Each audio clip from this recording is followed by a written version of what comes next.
ایک روٹی والے کا واقعہ میں نے آپ کو سنانا ہے، اور یہ بڑے ہی مشہور و معروف بزرگ سے منسوب واقعہ ہے۔ حضرت ابو بردہ رضی اللہ تعالیٰ عنہ راوی ہیں کہ حضرت ابو موسیٰ اشعری رضی اللہ تعالیٰ عنہ کی جب وفات کا وقت قریب آیا تو انہوں نے اپنے بیٹوں سے کہا کہ اے بیٹو، روٹی والے کو یاد رکھنا۔ پھر یہ واقعہ خود ہی بیان کیا کہ وہ روٹی والا کون تھا۔ آپ نے کہا کہ ایک شخص تھا جس نے 70 سال اللہ کی عبادت کی، بڑی عبادت کی، مگر 70 سال بعد جب وہ باہر آیا تو شیطان نے اس کو بہکایا اور وہ ایک عورت کے فتنے میں مبتلا ہو گیا۔ 7 دن اور 7 راتیں وہ اس عورت کے ساتھ رہا، غلط کام ہو گئے۔ اب اس کو پھر شرمندگی ہوئی کہ یہ میں نے کیا کیا، 70 سال عبادت کی اور یہ 7 دن اور 7 راتیں میں نے گناہ میں گزار دی۔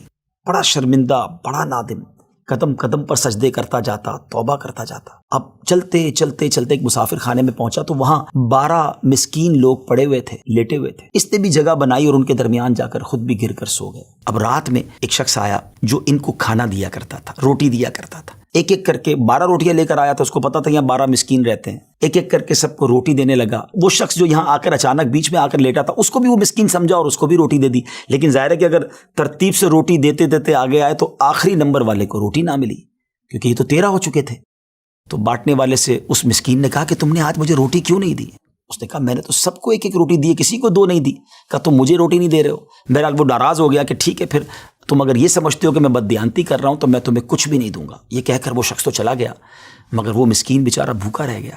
اب وہ شخص جس نے ابھی توبہ کی تھی، پہلے 70 سال کی عبادت بھی کی ہوئی تھی، اس کو خیال آیا کہ میری وجہ سے اس مسکین کو روٹی نہیں ملی ہے۔ بھوک اسے بھی بڑی تھی، مگر اس نے وہ روٹی اسے دے دی۔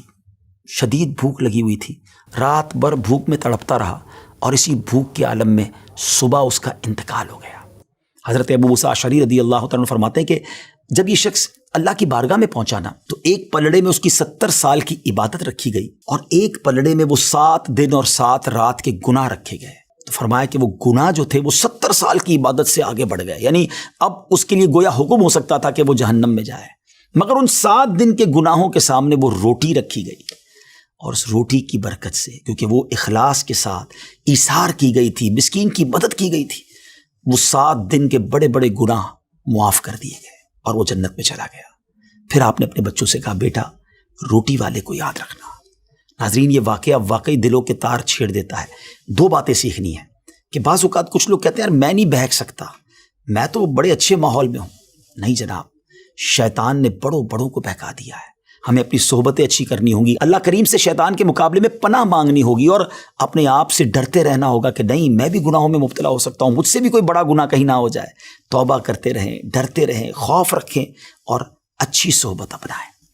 اور دوسری بات، صدقہ جو ہے نا وہ گناہوں کو مٹا دیتا ہے۔ صدقہ اللہ کی بارگاہ میں بڑا پسندیدہ ہے، غریبوں کی مدد کرنا یہ اللہ کو بڑا پسند ہے۔ ہمیں بھی چاہیے کہ وقتاً فوقتاً اپنے غریب پڑوسیوں، غریب رشتہ داروں، غریب مسلمانوں کی مدد کرتے رہیں۔ اور دعوت اسلامی کا شعبہ FGRF سبحان اللہ دکھیارے مسلمانوں کی شاندار انداز میں مدد کرتا ہے۔ سیلاب زدگان کی مدد کتنے بڑے پیمانے پر کی گئی، اور یہ سارا سال ہی اب کچھ نہ کچھ سلسلہ رہتا ہے، تو آپ بھی FGRF کا ساتھ دیجیے، دکھیارے مسلمانوں کی مدد کیجیے۔ اللہ آپ کے رزق حلال میں برکت عطا فرمائے اور ہم سب کے گناہوں کو معاف فرمائے۔